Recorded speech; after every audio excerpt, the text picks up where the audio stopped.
कई लोग बाहर सवाल करते हैं, यहाँ तो बैठे नहीं है, यहाँ बैठकर पूछते तो मैं जवाब भी देता, मगर मैं तो बाहर भी सुनकर आता हूँ और मानता हूँ कि मेरा दायित्व है कि सार्वजनिक रूप से पूछे गए सवालों का जवाब देना चाहिए और सदन के माध्यम से पूरे देश की जनता को विश्वास दिलाना चाहता हूँ।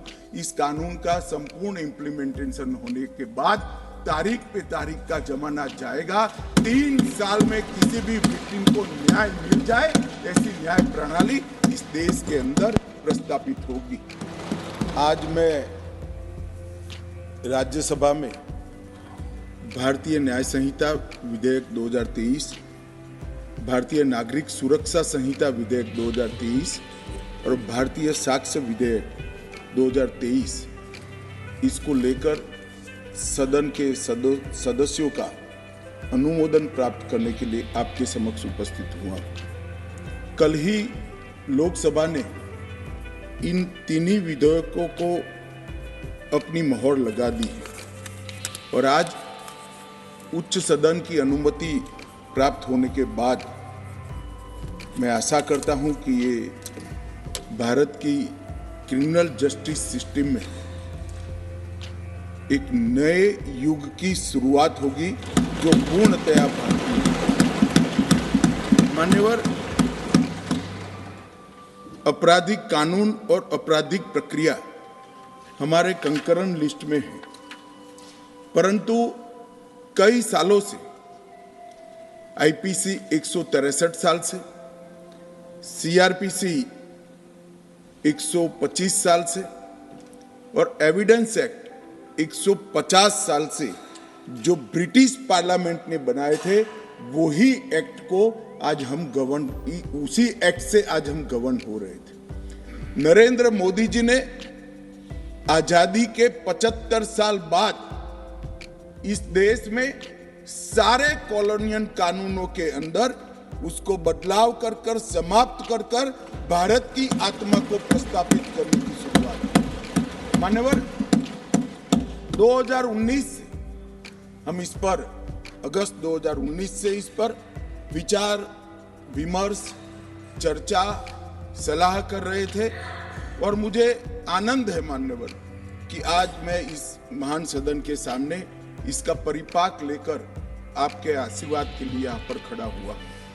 मान्यवर, सिर्फ कानूनों के नाम नहीं बदले, उसके उद्देश्य के अंदर आमूलचूल परिवर्तन कर Indian penal code, criminal procedure code और एविडेंस एक्ट, ये तीनों कानूनों को सन 57 के स्वतंत्रता संग्राम के बाद अंग्रेजों के शासन की रक्षा के लिए बनाया गया था और उसका उद्देश्य केवल और केवल अंग्रेज शासन की रक्षा का था।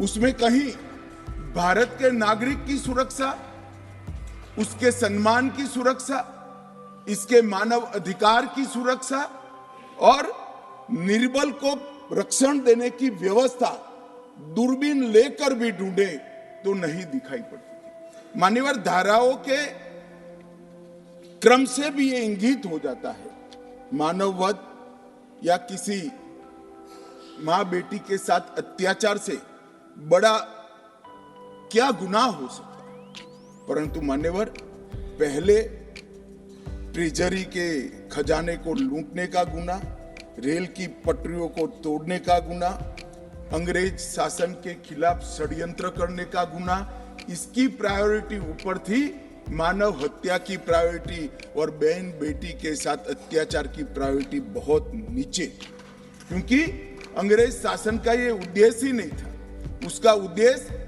दंड देने का था, जो शासन के खिलाफ काम करते थे। उसका उद्देश्य जिनके साथ अन्याय होता है, जिन पर अत्याचार होता है, उसको न्याय देने का नहीं था। आज मैं जो 3 बिल लेकर आपके सामने उपस्थित हुआ हूं मान्यवर, ये तीनों बिलों का उद्देश्य दंड देने का नहीं, न्याय देने का है, न्याय का विचार। हमारे भारतीय विचार में न्याय एक प्रकार से अम्ब्रेला टर्म, न्याय शब्द में गुनाह करने वाला और विक्टिम जिसको गुनाह के कारण भुगतना पड़ा है, दोनों को समाहित कर कर एक संपूर्ण कल्पना न्याय की करी है। और ये नए कानूनों को मेरा सभी सदस्यों को अनुरोध है, आप ध्यान से पढ़ोगे तो भारतीय दर्शन के न्याय को हमने इसके अंदर स्थान दिया है। हमारे संविधान निर्माताओं ने भी राजनीतिक न्याय, आर्थिक न्याय और सामाजिक न्याय को बरकरार रखने की संविधान की गारंटी हमारे 140 करोड़ के देश को दी है। इसको भी परिपूर्ति करने का इस तीनों बिल के अंदर प्रयास किया गया है। ये कानूनों की आत्मा मान्यवर भारतीय है और पहली बार क्रिमिनल जस्टिस सिस्टम में भारत द्वारा भारत के लिए और भारतीय संसद से बनाए गए कानूनों से अब हमारी क्रिमिनल जस्टिस सिस्टम गवर्न होगी। इसका मुझे बहुत गौरव है माननीय। भारतीय न्याय संहिता के खंड 2 में डेफिनेशन दी है। डेफिनेशन के अंदर भी हमारी पौराणिक न्याय की जो कल्पना है, मैं मानता हूं समग्र विश्व के न्याय के जितने भी दर्शन है उसमें वो सबसे उदार चरित कल्पना है। वो उदार चरित कल्पना के आधार पर हमने सभी व्याख्याओं को लिया है।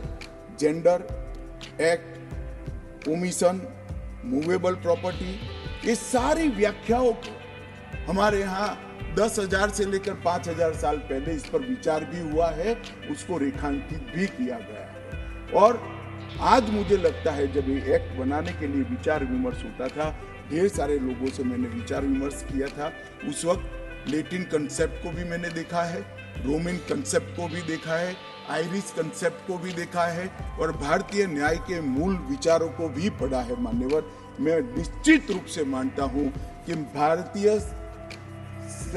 हमारे पुराणों में, हमारे साहित्यों में जो न्याय की कल्पना है, विश्व की सारी न्याय की कल्पनाओं में सबसे उदार चरित और सबसे महान, ये कल्पना के आधार पर हमने यहाँ पर इसको लिया है। सिर्फ इसकी भारतीयता पर हमने आग्रह किया इतना नहीं है, हमने इसको, मैं आज विश्वास के साथ कह रहा हूं मान्यवर, जब इसका पूरा इम्प्लीमेंटेशन हो जाएगा तब एफआईआर से लेकर जजमेंट तक की पूरी प्रक्रिया ऑनलाइन हो जाएगी और टेक्निक का सबसे ज्यादा उपयोग अगर कोई एक देश की क्रिमिनल जस्टिस सिस्टम के अंदर होगा तो वो भारत की क्रिमिनल जस्टिस सिस्टम मान्यवर। 0 एफआईआर, ई एफआईआर और लगभग 2027 तक देश भर के सभी केस के रिकॉर्ड को डिजिटाइज करने का प्रावधान भी हमने किया है मान्यवर। कई लोग बाहर सवाल करते हैं, यहाँ तो बैठे नहीं है, यहाँ बैठकर पूछते तो मैं जवाब भी देता, मगर मैं तो बाहर भी सुनकर आता हूँ और मानता हूँ कि मेरा दायित्व है कि सार्वजनिक रूप से पूछे गए सवालों का जवाब देना चाहिए। वो कहते हैं कि नए कानून की जरूरत क्या है, उनको स्वराज का मतलब ही मालूम नहीं। स्वराज का मतलब स्वशासन से नहीं होता है। स्व शब्द सिर्फ शासन से जुड़ा हुआ नहीं है। स्वराज मतलब स्वधर्म को आगे बढ़ाए वो स्वराज है, स्व भाषा को आगे बढ़ाए वो स्वराज है, स्व संस्कृति को आगे बढ़ाए वो स्वराज है और वो स्व शासन को जो प्रस्तापित करे वो स्वराज है। गांधी जी ने शासन परिवर्तन की लड़ाई नहीं लड़ी थी, गांधी जी ने स्वराज की लड़ाई लड़ी थी। और आज तक आप 75 साल में से करीब 60 साल तक सत्ता में बैठे स्व को जागरूक करने का काम नहीं किया। 2014 से नरेंद्र मोदी जी ने इस देश की महान आत्मा को, स्व को जागरूक करने का काम किया है और वो ही आज भारत के उत्थान का कारण बना है। मान्यवर, लोकतंत्र में बैलेंस ऑफ वर्क की एक टर्म्स को बहुत महत्व दिया जाता है। आपराधिक न्याय प्रणाली जो अभी हमारे देश के अंदर काम कर रही है उसमें ये बैलेंस बिगड़ गया है और हमने इसके अंदर बैलेंस ऑफ वर्क का बहुत बारीकी से ध्यान रखा है। अगर मैनेजमेंट के विद्यार्थी इसको बारीकी से देखेंगे मैनेजमेंट के विज्ञान के हिसाब से देखेंगे तो उनको मालूम पड़ेगा कि बैलेंस ऑफ वर्क को कितना फाइन ट्यून कर कर ये कानून के अंदर हमने प्रस्तावित करने का प्रयास किया है। और मान्यवर, मैं आपको और आपके माध्यम से सदन को और सदन के माध्यम से पूरे देश की जनता को विश्वास दिलाना चाहता हूं, इस कानून का संपूर्ण इम्प्लीमेंटेशन होने के बाद तारीख पे तारीख का जमाना जाएगा। 3 साल में किसी भी विक्टिम को न्याय मिल जाए, ऐसी न्याय प्रणाली इस देश के अंदर प्रस्तावित होगी। मान्यवर, ये लोग जो पूछते क्या होगा इस कानून से, मैं आज उनको बताना चाहता हूं मान्यवर, आज इस कानून को इस सदन के आशीर्वाद प्राप्त होने के बाद हमारी आपराधिक न्याय प्रणाली, क्रिमिनल जस्टिस सिस्टम 19वीं सदी से निकलकर 2 सदियों का फासला काटकर 21वीं सदी में सीधी प्रवेश करेगी। मान्यवर, क्या होगा इस कानून से? मूल भारतीय परंपरा की न्याय की अवधारणा को समग्र विश्व को हम परिचय करा पाएंगे और इसके सुफल इस देश की जनता चख पाएगी। क्या होगा इससे जो पूछते हैं, मैं उनको कहना चाहता हूं, विश्व की सबसे आधुनिक और वैज्ञानिक न्याय प्रणाली का भारत की 140 करोड़ की जनता के लिए उपस्थित होगी। क्या होगा इस कानून से जो पूछते हैं, उनको मैं बताना चाहता हूं कि आज जो विद्यमान है वो सारी तकनीक और आने वाले 100 साल तक जो तकनीक आगे बढ़ सकती है, वो सारी तकनीक को सिर्फ रूल्स में परिवर्तन कर कर समाहित किया जाए, इतनी दूरदृष्टि के साथ तकनीक को इस कानून के अंदर समाहित किया जाए। जो पूछते हैं क्या होगा इस कानून से, मैं उनको कहना चाहता हूं कि 7 साल से ज्यादा सजा है वो सभी घृणित अपराधों के लिए हमने फोरेंसिक साइंस लेबोरेटरी की विजिट को कंपलसरी किया है, जिससे कन्विक्शन रेशियो के अंदर बढ़ावा होगा। ये जो पूछते हैं क्या होगा इस कानून से, इनको मैं कहना चाहता हूं, अंग्रेज चले गए, पूरे देश में 4 प्रकार की न्याय प्रणाली चलती थी। आज कश्मीर से कन्याकुमारी और द्वारका से लेकर कामाख्या तक इस कानून के आने के बाद एक ही प्रकार की न्याय प्रणाली का चलेगी। मान्यवर, ये पूछते हैं क्या होगा, मैं इनको बताना चाहता हूं, महिलाओं के अधिकारों की रक्षा की बात थी, वो आप विदेश से आए हुए कंसेप्ट और एनजीओ को थोपे गए विचारों से करते थे। हम मातृशक्ति के सम्मान के लिए परंपरागत हमारा जो सम्मान है, वो सम्मान को इस कानून के अंदर कानून का स्वरूप देने में सफल हुए, मैं बताना चाहता हूं। मान्यवर, तो पूछते हैं क्या होगा इस कानून से? आजादी के 75 साल तक और 4 दशक से आतंकवाद का दंश झेलने के बाद इस देश की आपराधिक न्याय प्रणाली के कानूनों के अंदर आतंकवाद की डेफिनेशन नहीं थी।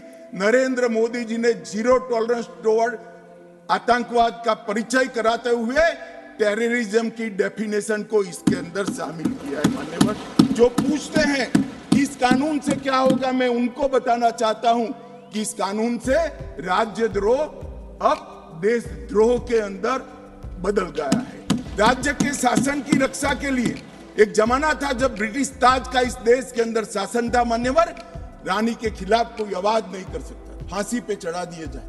महात्मा गांधी हो, तिलक महाराज हो, वीर सावरकर हो, वो राजद्रोह के कानून में कई साल जेल में रखे और आपने भी इसका उपयोग बखूबी किया। इमरजेंसी के अंदर ढेर सारे लोगों को जेल में डाल दिया, ढेर सारे विपक्ष के नेताओं। मान्यवर, हमने राजद्रोह के अंग्रेजी कंसेप्ट को समाप्त कर दिया है। शासन के खिलाफ कोई भी बोल सकता है इस देश के अंदर। अब वाणी स्वतंत्रता का अधिकार भी है और लोकतंत्र है, मगर देश के खिलाफ आप नहीं बोल सकते हो। देश के खिलाफ बोलोगे, देश के खिलाफ कुछ करोगे, देश के हितों को नुकसान करोगे तो कठोर से कठोर दंड का प्रावधान इस कानून के अंदर है। व्यक्ति और देश के बीच में क्या अंतर होता है? डेमोक्रेसी का जो मूल विचार है, लोकतंत्र का जो विचार है, देश महान होता है, व्यक्ति महान नहीं होता है। मान्यवर, इसको इस कानून के माध्यम से हम ला रहे हैं। वो पूछ रहे हैं क्या होगा इस कानून से? संगठित अपराध इस देश में ढेर सारे संगठित अपराध शुरू हो गए। 1 राज्य, 2 राज्य, 3 राज्य, 4 राज्य के गैंग बन गए, संगठित गैंग बनकर अपराध करते थे। अपराध करने वालों को पकड़ते थे, वो तो उसका हाथ था मान्यवर, दिमाग कहीं और बैठा होता था। इसको 120B की एक निर्बल धारा से कानून के शिकंजे में लाते थे। अब संगठित अपराध के लिए हमने एक नई अवधारणा, नई व्याख्या जोड़कर संगठित अपराध पर नकेल कसने का काम इस कानून के माध्यम से। जो पूछते हैं क्या होगा इस कानून से, इनको मैं कहना चाहता हूं, जो लिबरलाइजेशन की बात करते हैं, छोटे से गुनाह के लिए जेल में डालने का जो कंसेप्ट था अंग्रेजों का, गलती होती है मान्यवर। पहली बार कोई गलती करता है, दूसरी बार गलती करता है, जानबूझकर नहीं किया है फिर भी गुनाह होता है। ऐसे लोगों के लिए जेल में पहुंचाने की जगह पछतावे के लिए कम्युनिटी सर्विस का प्रोविजन हमें इस कानून के अंदर, जो कहते हैं क्या होगा, जल्दी न्याय मिलेगा। गरीब आदमी के लिए न्याय महंगा नहीं, टेक्नोलॉजी का उपयोग कर और पुलिस, वकील और कोर्ट तीनों को लिए समय मर्यादा बनाकर हमने जल्दी न्याय की प्रक्रिया को आगे बढ़ा है। अब तारीख पे तारीख नहीं होगी, 3 साल के अंदर फैसला हाथ में। जो कहते हैं क्या हुआ है, कई बार भ्रष्टाचार से कोई जजमेंट इधर उधर आ जाता है, गलती से आता है, इसकी अपील का निर्णय कौन करता है मान्यवर? अपील जिसने प्रोसिक्यूशन का जो वकील है वो ही करता है। हमने इसमें डायरेक्टर ऑफ प्रोसिक्यूशन के अस्तित्व को कंपलसरी कर दिया है, जो पहले एडवाइजर था, और हर जिले में एक डायरेक्टर प्रोसिक्यूशन रहेगा जो पूरी प्रोसिक्यूशन की प्रक्रिया से अलग रहकर ये अपील योग्य केस है या नहीं है इसका निर्णय करेगा। इससे सबको मालूम पड़ेगा। और अंत में जो कह रहे हैं इससे क्या होगा, मैं इनको कहना चाहता हूं, ब्रिटिश संसद ने बनाए हुए कानूनों को समाप्त कर मोदी जी ने भारतीय संसद की गौरव को बढ़ाया है। आज पूरा देश एक कानून पारित होने के बाद हमारी संसद के बनाए हुए कानून के आधार पर मान्यवर एक गौरव का अनुभव वो नहीं कर सकते। मैं समझ रहा हूं नहीं कर सकते। जिनका दृष्टिकोण भारतीय है वो समझ सकता है कितने बड़े गौरव की बात है, मगर इटालियन चश्मा जिन्होंने पहना है वो इसको नहीं समझ सकते। वो अपेक्षा भी देश की जनता को उनसे नहीं है। मान्यवर, भारतीय नागरिक सुरक्षा संहिता में ढेर सारे बदलाव किए हैं, बहुत सारे सदस्यों ने कहा है, मैं बोलना नहीं चाहता। भारतीय न्याय संहिता ने भी सुरक्षा संहिता में 9 नए सेक्शन, 39 नए सबसेक्शन जोड़े हैं, 44 नए स्पष्टीकरण और व्याख्याएं जोड़ी है, 35 सेक्शन में टाइमलाइन डाली है और 14 धाराओं को हमने निरस्त किया है। मान्यवर, इसी तरह से भारतीय न्याय संहिता में भी अब 21 नए अपराधों को जोड़ा गया है, जिसमें एक अपराध मॉब लिंचिंग का है। हम पर आरोप करते थे कि आप मॉब लिंचिंग को प्रोटेक्ट करते हो, आपने तो कभी कानून बनाया नहीं, मगर हमने कानून बना दिया। मानव वध से बड़ा कोई गुनाह नहीं हो सकता और इसको कठोरता के साथ मान्यवर 21 नए अपराधों को जोड़ा गया है, 41 अपराधों में सजा के बढ़ाया गया है, 82 अपराधों में जुर्माना बढ़ाया गया है, 25 अपराधों में न्यूनतम सजा की शुरुआत की है, 6 अपराधों में सामूहिक सेवा को दंड के रूप में स्वीकार किया गया है और 19 धाराओं को निरस्त कर दिया गया। इसी तरह से भारतीय साक्ष्य अधिनियम के अंदर भी हमने 170 धाराएं अब होगी, 24 धाराओं में बदलाव किया है, 2 नई धाराएं और 6 उपधाराएं जोड़ी है और 6 धाराओं को निरस्त किया है। मान्यवर, लोकतांत्रिक प्रक्रिया के लिए सारे लोग बोलते हैं, मैं उनको बताना चाहता हूं कि 2019 से इस कानून को बनाने की हमने शुरुआत की और एक बहुत बड़ा प्रयास हमने किया, धैर्यपूर्वक प्रयास किया है। मैं बाद में इस पर आता हूं, मगर आज जो कह रहे हैं कि क्यों ला रहे हो, मैं तो आपको भी कहना चाहता हूं, ये वो है नहीं, मगर मुझे भरोसा है वो सुनेंगे जरूर, क्योंकि मैं उनको जवाब दे रहा हूं मान्यवर, इसलिए वो नहीं है तो भी जवाब देता हूं। आपकी फितरत है, चुनाव घोषणा पत्र को घोषणा पत्र मानते हैं। भारतीय जनता पार्टी चुनाव घोषणा पत्र नहीं कहती है, संकल्प पत्र कहती है और संकल्प सिद्ध करती है।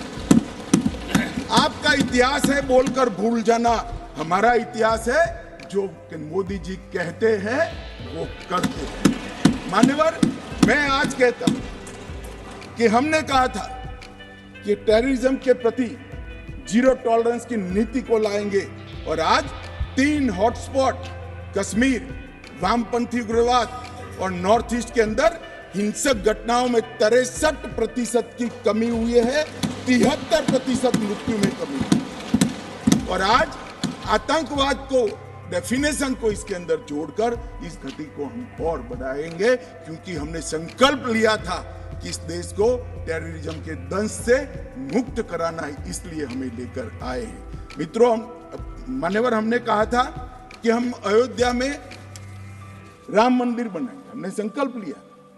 कहते थे कांग्रेस के अध्यक्ष उस वक्त कहते थे कि मंदिर वहीं बनाएंगे मगर तारीख नहीं बताएंगे।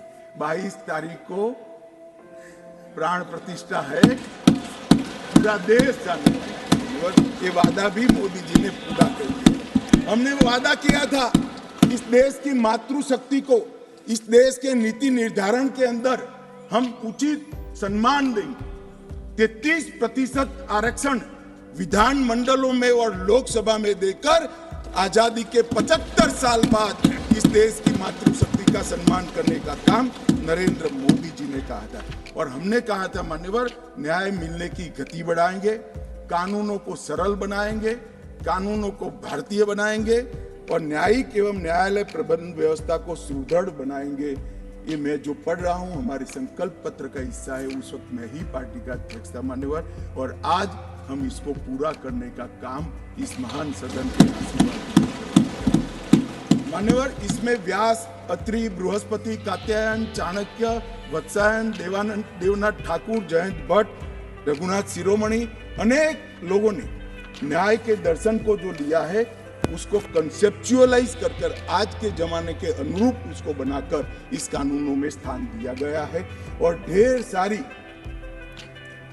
सारी ऋचाओं को, इसकी आत्मा को पकड़कर इस कानून के अंदर हमने समाहित किया है। मान्यवर, कोई बारीकी से देखेगा तो उसको मालूम पड़ेगा कि ये किस प्रकार से बदला है और आज के जमाने के अनुरूप कैसे हो सकता है। जो 8000 साल पहले नारद ने बात कही, मैं आज बताता हूँ मान्यवर, जब मैं इसका अभ्यास कर रहा था तब मैं गर्व के साथ कहता हूँ कि हमारे पुरखों ने जो सोचा है वो कभी काल बाह्य नहीं हो सकता है, वो चिरंजीवी है, चिरंजीवी। और आज भी उसको हम इतनी ही सरलता से एक कानूनों के अंदर स्थान दे पाए हैं। मान्यवर, ये जो एक कानून आज तक चलते थे, इसमें कुछ शब्द थे जो आजाद भारत की आत्मा को आहत करने वाले थे। यूनाइटेड किंगडम की संसद, प्रांतीय अधिवेशन, क्राउन के प्रतिनिधि, London gazette, jury, United Kingdom of Great Britain and Ireland, her majesty सरकार, लंदन गजेट की द्वारा निहित की गई प्रक्रियाएं, ब्रिटिश क्राउन का अपमान, इंग्लैंड के न्यायालय की परंपरा और हर मैजेस्टी रोमिनियन और बैरिस्टर शब्द का भी उल्लेख था। मान्यवर, ये सारा 75 साल तक इस देश की क्रिमिनल जस्टिस सिस्टम में चला गया। कांग्रेसियों की नजर नहीं पड़ी। मोदी जी को इस देश की जनता ने 14 में देश का प्रधानमंत्री बनने का मौका दिया और 19 से 24 पूरी चर्चा होकर मैं आज कह सकता हूं ये तीनों कानून, उनकी आत्मा भी भारतीय है, उनका शरीर भी भारतीय है और उसकी सोच भी भारतीय है। मान्यवर, संपूर्ण भारतीय कानूनों को लेकर मैं आज इस सदन के सामने मान्यवर, हमने ढेर सारा परामर्श किया। 2019 में सितंबर से इसकी हमने प्रक्रिया चालू की। सभी राज्यपालों, मुख्यमंत्रियों, उपराज्यपालों और प्रशासकों को मैंने पत्र लिखा। 2020 में मुख्य न्यायाधीश सभी हाईकोर्टों के और सर्वोच्च अदालत के उनको पत्र लिखा। बार काउंसिल और विश्वविद्यालयों को पत्र लिखा। 21 में मैंने सभी दोनों सदन के माननीय संसद सदस्यों को पत्र लिखा। बीपीआरएनडी ने 2020 में देश के सभी आईपीएस अफसरों को पत्र लिखा।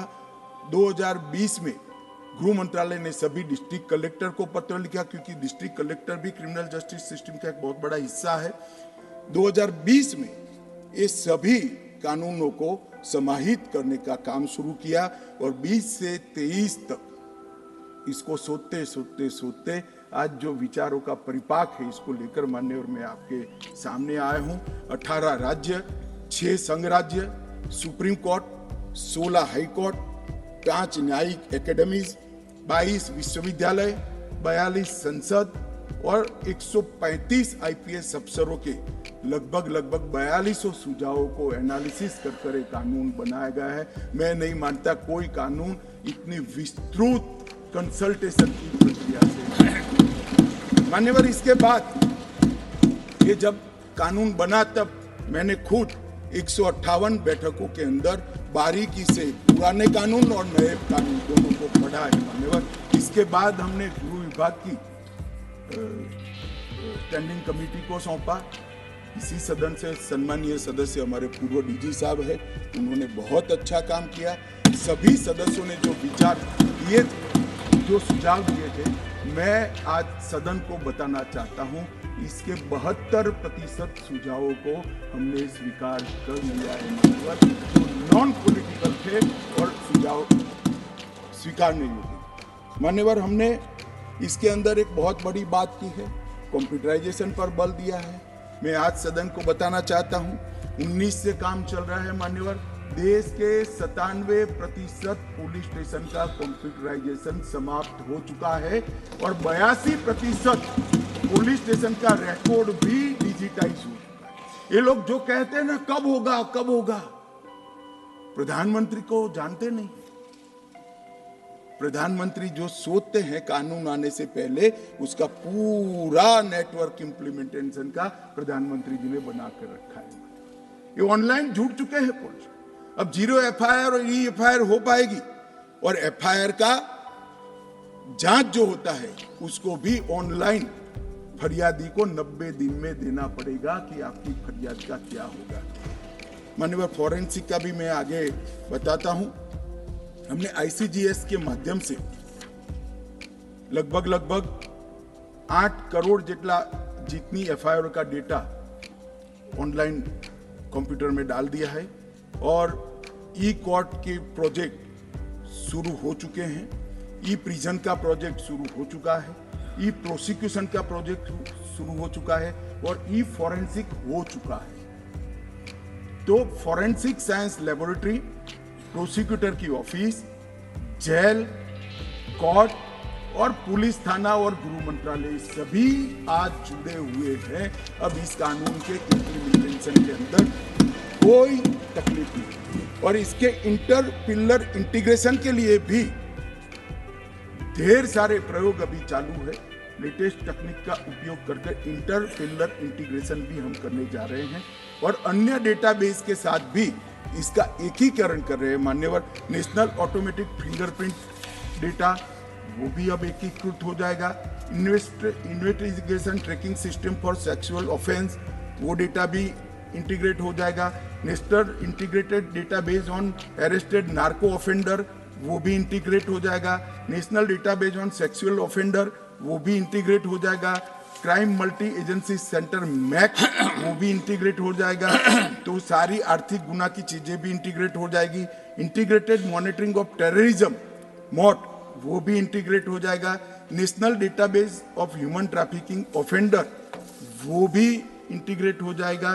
ट्रैक चाइल्ड वो भी इंटीग्रेट हो जाएगा। इमिग्रेशन वीजा और foreign registration tracking system IVFRT वो भी इंटीग्रेट हो जाएगी। वाहन, सारथी और देश भर के सारे CCTV कैमरा चाहे कहीं पर भी लगे हो वो भी इसके साथ इंटीग्रेट हो जाएगा। और इसमें से मैं बड़े गौरव के साथ बताना चाहता हूं मान्यवर, 82% काम बिल पारित होने के पहले समाप्त कर दिया गया है और बाकी 18% है वो भी 1 साल में हम समाप्त। जो लोग कहते हैं कब आएगा भाई, ये कांग्रेस की सरकार नहीं है, आप समझ नहीं रहे हो। ये भारतीय जनता पार्टी की नरेंद्र मोदी सरकार है जो साइमल्टेनियस काम करती है, प्लानिंग के साथ काम करती है, नतीजे लाती है। मान्यवर, ये पूछते हैं, इनको मैं कहना चाहता हूं। मान्यवर, जैसा मैंने बताया डायरेक्टर ऑफ प्रोसिक्यूशन इसके पूरी अवधारणा को डिटेल कानूनी जामा पहनाने का काम किया है। पुलिस की अकाउंटेबिलिटी को भी हमने फिक्स किया है। ढेर सारे हेबियस, मान्यवर आप तो अधिवक्ता रहे हैं, ढेर सारे हेबियस की अर्जियां आती है हाईकोर्ट के सामने, हमें मालूम नहीं है, पुलिस उठाकर ले गई है, हमारे व्यक्ति को वापस लाई है, गुम हो गया है। अब हर थाने में एक ई रजिस्टर और कागजी रजिस्टर रखना पड़ेगा, कितने लोग हिरासत में है वो प्रदर्शित करना पड़ेगा, जिससे किसी को हेबियस की अर्जी करनी ही न पड़े। हमने पुलिस की रिस्पॉन्सिबिलिटी, मान्यवर 3 वर्ष से कम कारावास के मामले में हमने 60 साल के ऊपर के व्यक्ति को और महिलाओं को अरेस्ट करने के नियम भी बहुत पुख्ता करे हैं, जिससे इनके साथ इनकी उम्र का और महिलाओं का सम्मान का विचार किया जाए और इसके आधार ही इनकी पूछताछ की जाए। मान्यवर विक्टिम को आज तक एफआईआर की निःशुल्क कॉपी की व्यवस्था नहीं थी, हमने कर दी है। विक्टिम को 90 दिन में जांच की प्रगति के बारे में कहा जाएगा।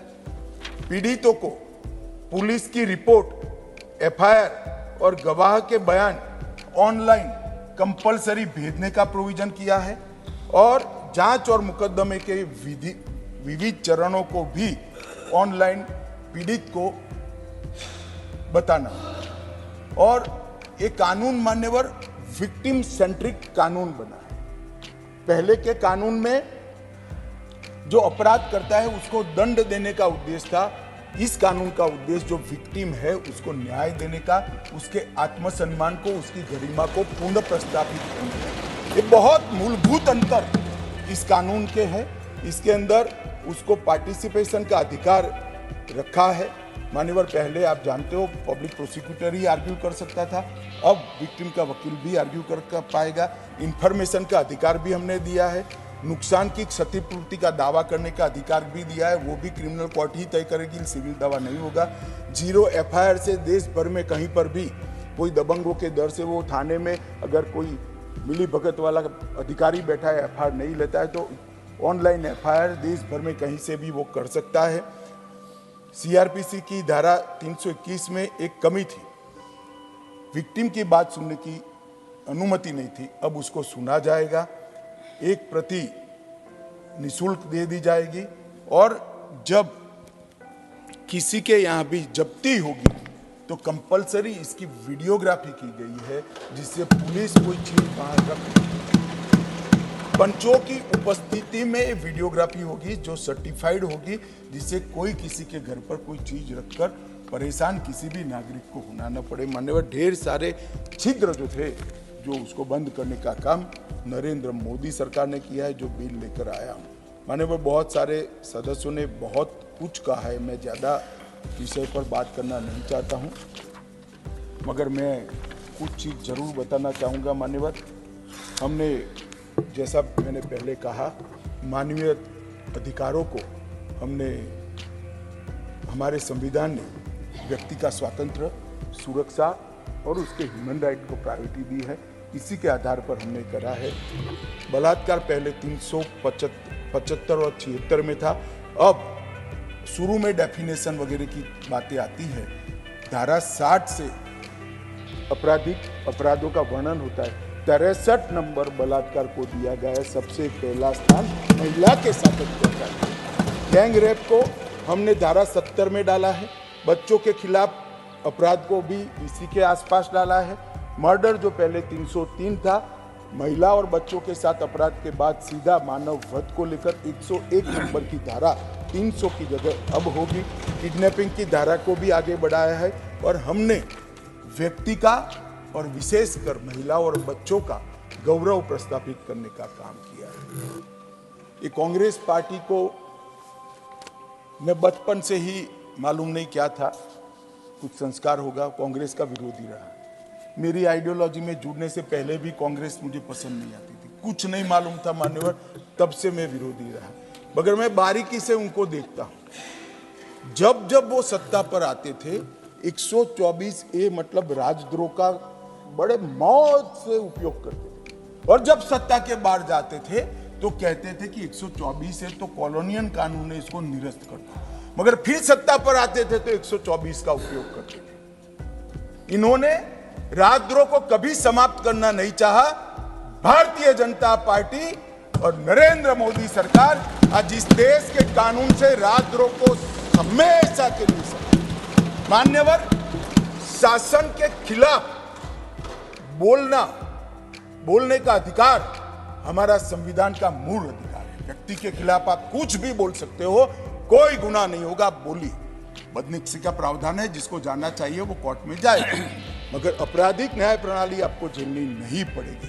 परंतु जिस धारा के तहत बाल गंगाधर तिलक, महात्मा गांधी और वीर सावरकर जेल में गए, मुझे आनंद है मान्यवर, आज वो धारा यहां से समाप्त हो रही है। मान्यवर, इसके साथ ये कहते हैं कि आपने अलग तरीके से राजद्रोह को देशद्रोह बनाकर लाए। मैं सभी सदस्यों को विनंती करता हूं कि मेरी बात आप ध्यान से सुनिएगा मान्यवर।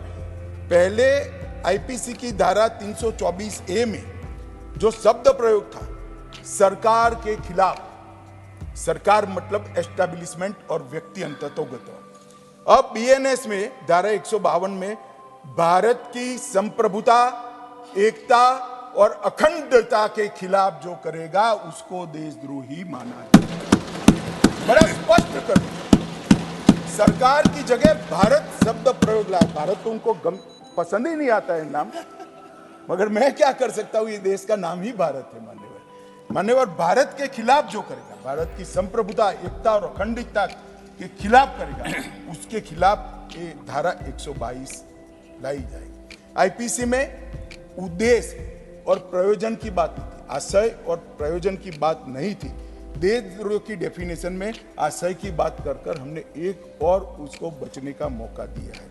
आईपीसी में जो डेफिनेशन थी उसमें घृणा और अवमानना था, जिससे राजद्रोह का अपराध हो सकता। रानी के खिलाफ अवमानना नहीं कर सकते, रानी के खिलाफ नहीं बोल सकते, रानी को घृणा नहीं बोलते। अब हमने क्या शब्द डाले हैं, घृणा और अवमानना हटाकर सशस्त्र विद्रोह, विध्वंसक गतिविधियां, अलगाववादी गतिविधियां और देश के अर्थतंत्र को नुकसान। ये सारे उद्देश्य जो है शुद्ध रूप से भारत को सुरक्षित करने के लिए है, किसी व्यक्ति या शासन को सुरक्षित करने के लिए है। मगर मुझे मालूम है मैं उनको नहीं समझा पाऊंगा क्योंकि वो समझना ही नहीं चाहिए। उनका तो इच्छा था कि वो मूल स्वरूप में चालू रहे और कभी अगर हमारा नंबर लग जाए तो इसका उपयोग करेंगे, मगर लंबे समय तक आपका नंबर नहीं लगने वाला है। अब मान्यवर, महिला और बच्चों के प्रति जो अपराध है उसके लिए भी हमने ढेर सारे नए कठोर कानून बने हैं। इसका फाइन ट्यूनिंग इसके साथ लिया है। नाबालिग महिलाओं की व्याख्या में 18 साल के बाद वो कम आयु की महिला डाल दिया है, जो पहले 15 साल था। वयस्क महिला के गैंग रेप को भी आजीवन कारावास का प्रावधान किया है। 18 वर्ष की कम उम्र की महिला के साथ बलात्कार के लिए हमने फांसी की सजा की है। नाबालिग महिलाओं के साथ सामूहिक बलात्कार के लिए भी फांसी की सजा की है। और धोखे से यौन संबंध बनाने या विवाह करने के व्यक्तियों को लिए भी कठोर दंड का हमने किया गया।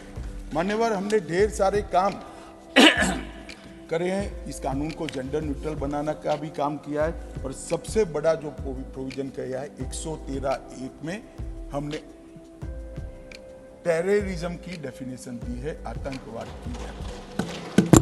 कल लोकसभा में कुछ सदस्यों ने कहा कि इसका दुरुपयोग होगा। भाई, मुझे एक बात समझ नहीं आता है कि देश का संसद टेररिज्म के खिलाफ कठोर कानून बना रहा है तो मेरे मन में भला क्यों भय जागे? मेरी तो सुरक्षा होगी अगर मुझे टेररिज्म नहीं फैलाना है तो। भय किसके मन में जागेगा मान्यवर? किसके मन में जागेगा भाई? कराने वालों के मन में जागेगा। मगर मैं आश्वस्त करता हूं मान्यवर, देश की जनता को इसका दुरुपयोग होने की हमने कोई गुंजाइश नहीं छोड़ी है। पूरा सोच विचार करके इसको लेके आए हैं। हमने जो व्याख्या करी, जो कोई भारत की एकता, अखंडता, संप्रभुता, सुरक्षा और आर्थिक सुरक्षा या प्रभुता को संकट में डालने की संभावनाओं के आशय से या भारत में या किसी भी देश में किसी वर्ग को आतंकित करने का प्रयास करता है, उसको आतंकवादी माना जाएगा। अब एक कैटेगरी में तो मैं मानता हूं किसी को नहीं पढ़ना चाहिए। अगर एक कैटेगरी में पढ़ते हैं, आप इसमें आते हैं, तो निश्चित मानकर चलना, कठोर से कठोर दंड के आप भागी। मान्यवर, हमने बमों, डायनामाइट, विस्फोटक पदार्थों, जहरीले गैसों और न्यूक्लियर हथियारों के उपयोग के लिए बनाने का, बेचने का या उपयोग करने का कार्य करने वालों को आतंकवादी कहे, बस हो गया। अब इसमें क्या ऐसी गतिविधि है जिससे दुरुपयोग हो पाए? जहरीले गैसों को जनता के बीच में क्या प्रयोग करना चाहिए? मान्यवर, बम विस्फोट करने चाहिए, डायनेमाइट से बिल्डिंगें उड़ानी चाहिए? मान्यवर, ये आतंकवाद के प्रति 70,000 लोगों से ज्यादा लोग जो बलि चढ़ गए, कांग्रेस की नीति के कारण चढ़े हैं। अब 70% उसमें कमी आई है और ये डेफिनेशन सभी पुलिस स्टेशन में जाने के बाद मैं मानता हूं इसकी गति और तेज होगी और देश पूर्णतः आतंकवाद से मुक्त होगा। इसमें कोई कहीं पर भी किसी को भी अन्याय होने की बात नहीं। मान्यवर, इसमें संगठित अपराध की भी व्याख्या की। पहले संगठित अपराध में जो ब्रेन होता था वो कहीं दूर बैठा रहता था और धारा 120 की निर्बल धारा से इसको समाहित करने का प्रयास करते थे। अब वो धारा 120 से नहीं, सीधा इसमें अपराधी बनेगा। आर्थिक अपराध की व्याख्या को भी बहुत अच्छे से हमने स्पष्टीकरण कर दिया गया है, जिससे जितने भी जजमेंट का फायदा उठाकर, लूपहोल्स का फायदा उठाकर छूटे थे, वो सारे जजमेंटों का स्टडी कर हमने लूपहोल्स भरने का काम किया है। गैर इरादतन हत्या में भी मान्यवर हमने 2 बदलाव किए। एक बदलाव किया है कि कोई गाड़ी चलाता है, टक्कर लग जाती है, इरादा नहीं होता है, व्यक्ति इंजर्ड हो जाता है और फिर वो व्यक्ति पुलिस थाने में फोन करता है, 108 में फोन करता है, अस्पताल में पहुंचाता है, तो इसका इरादा मारने का नहीं है। इसके लिए हमने कम सजा का प्रावधान किया। मगर जो टक्कर लगाता है और जो विक्टिम है उसको मरने के लिए छोड़कर पुलिस या अस्पताल को सूचना नहीं देता है और फिर पुलिस पकड़ते लाती है, हिट एंड रन केसों में 10 साल की सजा का प्रावधान हमने किया है। इससे ऐसे लोगों को सामाजिक समस्याओं का भी निपटान किया है। हम ढेर सारी जगह पे स्नैचिंग देखते हैं, चाहे मोबाइल हो चाहे चेन हो, इसके लिए कोई सेपरेट धारा नहीं थी। भारतीय न्याय संहिता के खंड 304 में 3 साल की सजा प्लस जुर्माना का स्नैचिंग के लिए नया प्रावधान किया है, जिससे किसी को इसमें से लूपहोल्स लेकर छूटने की संभावना न रहे। गंभीर चोट के अपराध को भी हमने 2 हिस्सों में बांटा है मान्यवर। एक तो किसी ने किसी को मारा, थोड़ा इंजरी हुआ, ड्रेसिंग बेसिंग कराकर घर हो गए, एक प्रकार का, और आपने किसी को मारा, इससे वो ब्रेन डेड हो गया या परमानेंट अपाहिज हो गया, इसके लिए हमने 10 साल की सजा का प्रावधान किया है, क्योंकि किसी का जीवन इससे बर्बाद हो गया। मान्यवर,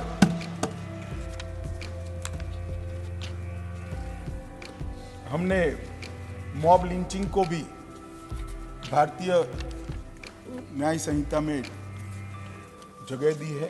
हम पर बहुत आरोप लगते थे, मगर मैं आज बताना चाहता हूं, सबसे कम मॉब लिंचिंग आजादी के बाद कभी हुए हैं तो नरेंद्र मोदी जी के 9.5 साल। फिर भी मॉब लिंचिंग घृणित अपराध है, इस पर रोक लगनी चाहिए। इसके लिए हमने मृत्युदंड तक की सजा का प्रावधान किया। माननीय, हमारी क्रिमिनल जस्टिस सिस्टम में सबसे बड़ा लूपहोल्स है तो देरी है।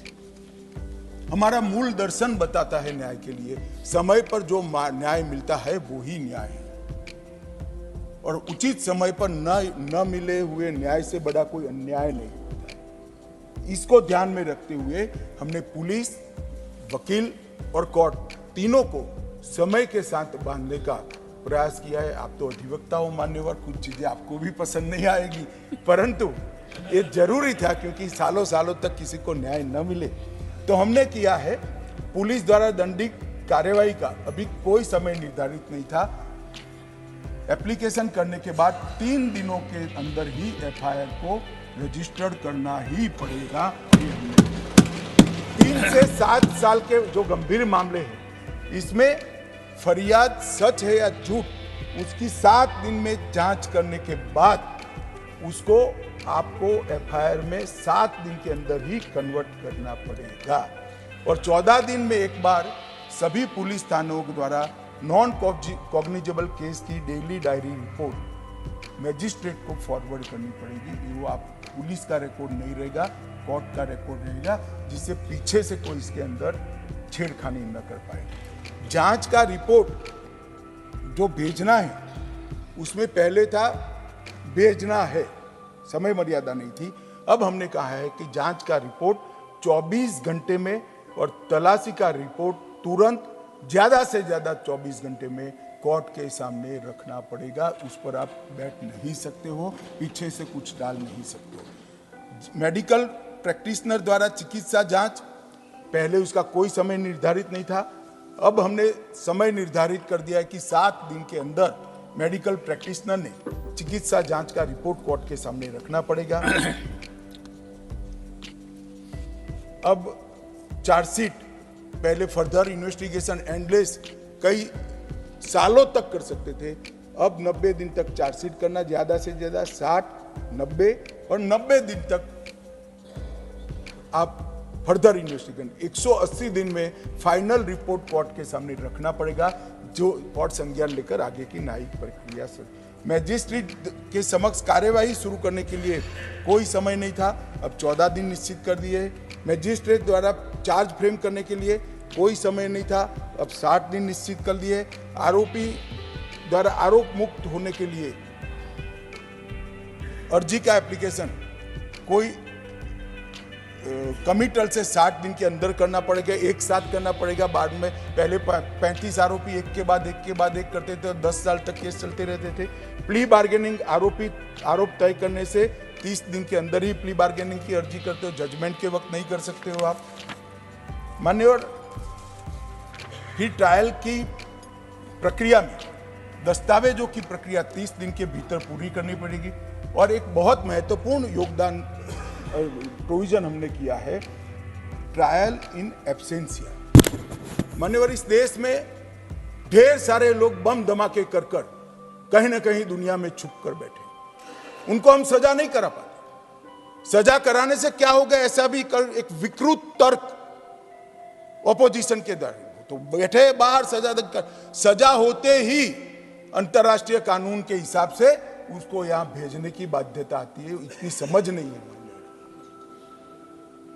और मैं अलग दृष्टिकोण से सोचने वाला व्यक्ति हूं।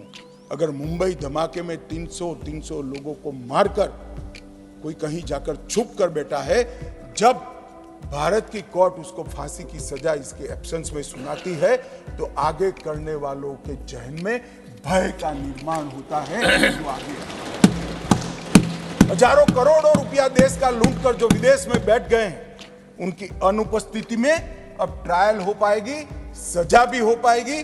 और अगर इसके सामने आपको अपील करनी है तो यहां आइए, सरेंडर करिए भारत के न्याय के सामने और फिर अपील करिए। मैं मानता हूं ये बड़ा युग परिवर्तनकारी फैसला हमने किया। हमने कोर्ट में पेश होने के लिए कई सालों तक नहीं होते हैं।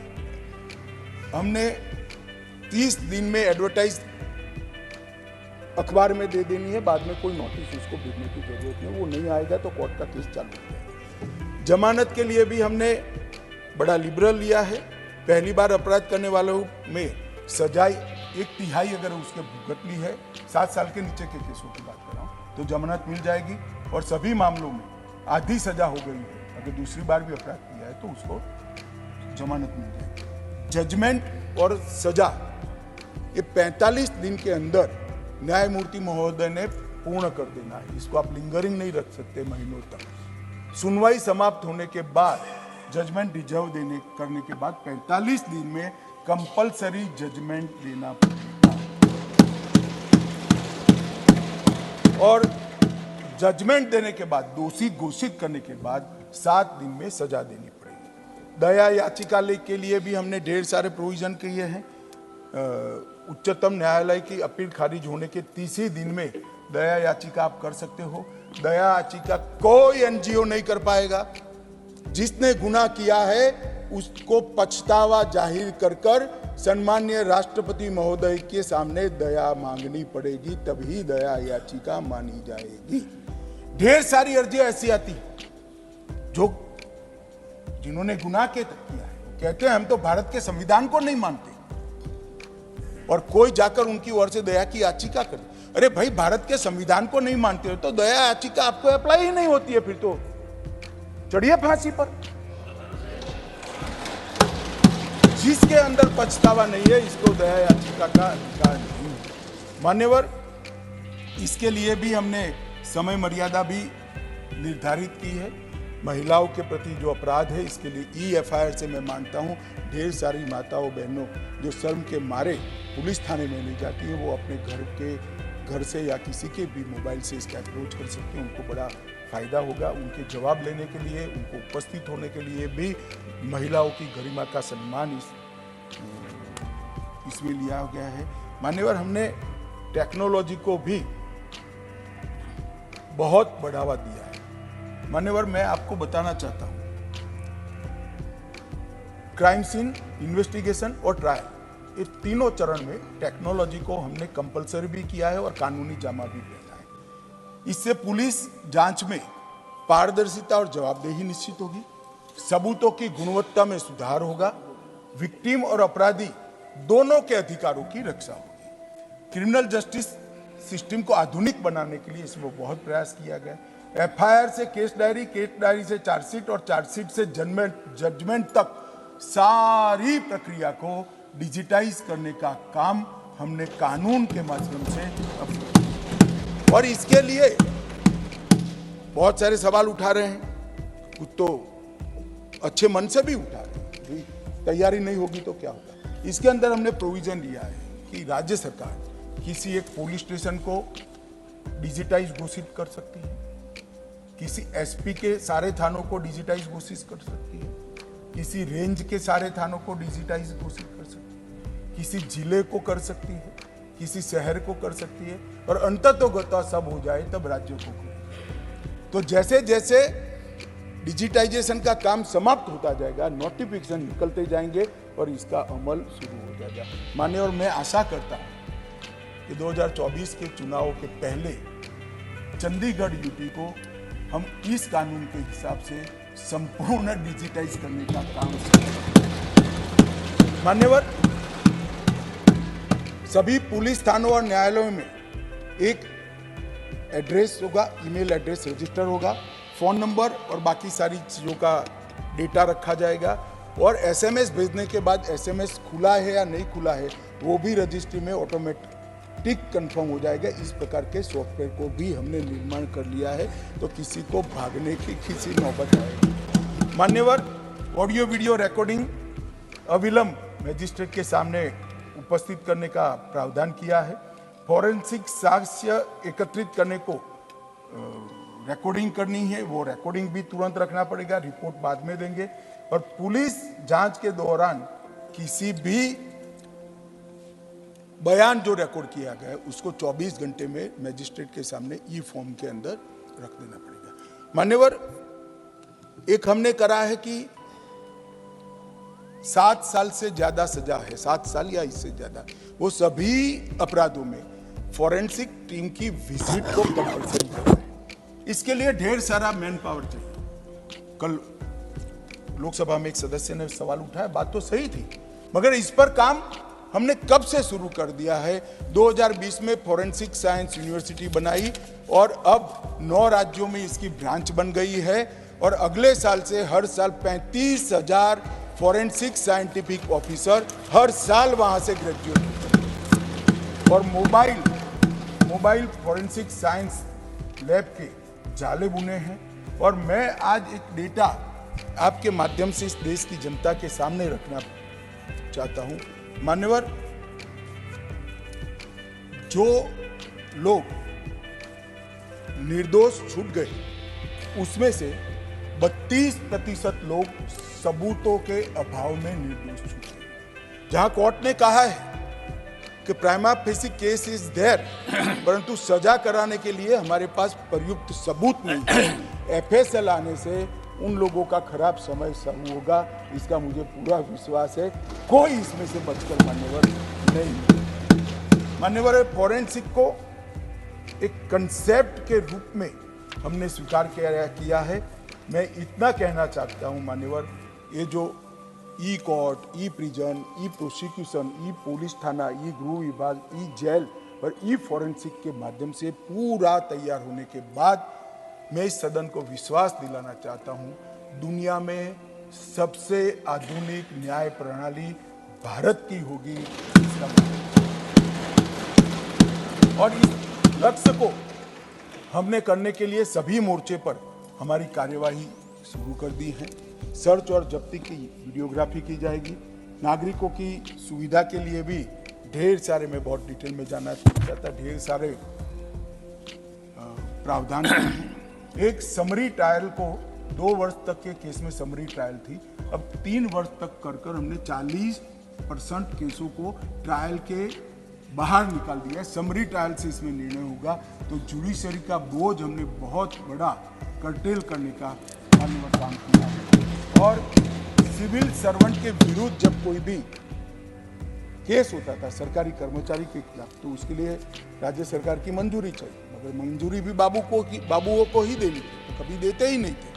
अब हमने तय कर लिया 120 दिन के अंदर रिजेक्शन नहीं आता है तो उसको परमिशन मान लिया जाएगा और केस आगे चलेगा। मान्यवर, जमानत और बॉन्ड, इतना बड़ा देश जमानत और बॉन्ड की व्याख्या के बगैर अब तक चला, वर्बल प्रैक्टिस से चला। पहली बार हम जमानत और बॉन्ड दोनों को कानून के अंदर डिफाइन करेंगे। अंडर ट्रायल कैदियों के लिए भी, जैसा मैंने आगे कहा, 1/3 कारावास काट चुके हुए कैदी पहली बार के गुनहगार, और कितना भी गुना किए 50% कारावास होगा तो उसको जामीन दे दी जाएगी। एक नई एविडेंस और विक्टिम प्रोटेक्शन स्कीम हम इंट्रोड्यूस कर रहे हैं, जो रूल्स में होगी और सभी राज्यों के लिए वो कंपलसरी होगी। सुप्रीम कोर्ट के ढेर सारे जजमेंट से स्पिरिट लेकर एक विक्टिम प्रोटेक्शन का लीग प्रूफ स्कीम हमने बनाया है, जो सबके सामने दी जाएगा। घोषित अपराधियों की संपत्ति कुर्क करने की भी इसके अंदर प्रोविजन डाला है। अगर गुनाह से कोई संपत्ति अर्जित किया है तो अब तक संपत्ति कुर्क करने का कोई प्रोविजन नहीं था। सजा होने के बाद पुलिस एक अलग से अर्जी देगी कि इस गुनाह से इतनी संपत्ति इन्होंने अर्जित की है, उसको संपत्ति कुर्क करने की व्यवस्था में हम दे देंगे। प्रोक्लेम्ड ऑफेंडर की भी संपत्ति कुर्क करने की पद्धति को सरल बनाया गया है। तर्क संगत सजा की माफी किया गया है। आजीवन कारावास है तो 1 साल के अंदर आप उसको छोड़ नहीं सकते। हमने मृत्यु की सजा है तो इसको ऐसे ही नहीं छोड़ सकते। मृत्यु की सजा ज्यादा से ज्यादा आजीवन कारावास तक जाएगी। आजीवन कारावास है वो 7 साल तक सजा भोगेंगे तभी छोड़ पाओगे, और 7 साल या उससे अधिक कारावास कम से कम 3 साल जेल में रहने के बाद ही छोड़े जाओगे। जब पॉलिटिशियन और क्रिमिनल का साठगांठ होता है तब कितना भी 20 साल के बाद सजा होती है और 3 महीने में हार पहनकर स्वागत कराते कराते अपराधी बाहर आते हैं। ये होगा मान्यवर, इसको हमने किया है।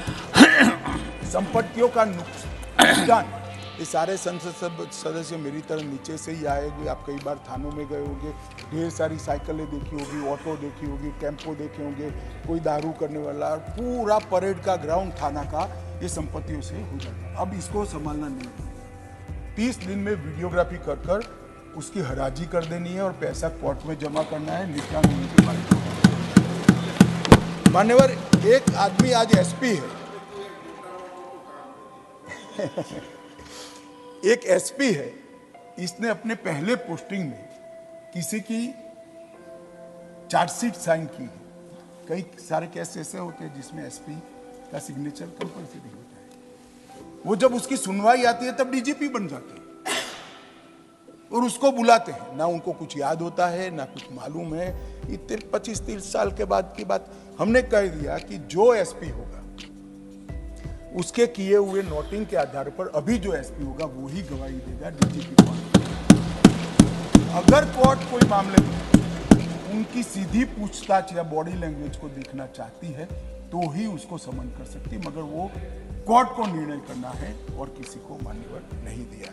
हमने ऑनलाइन सिर्फ पहले उपस्थिति दर्ज कराते थे 15 दिन में जेल में से, अब पूरी ट्रायल ऑनलाइन हो सके। आप चेन्नई हो तो भी गवाह अहमदाबाद की कोर्ट में ऑनलाइन गवाही दे सकता है, इसकी क्रॉस भी हो सकती है, सभी कुछ पूरी प्रक्रिया ऑनलाइन हो सकती है।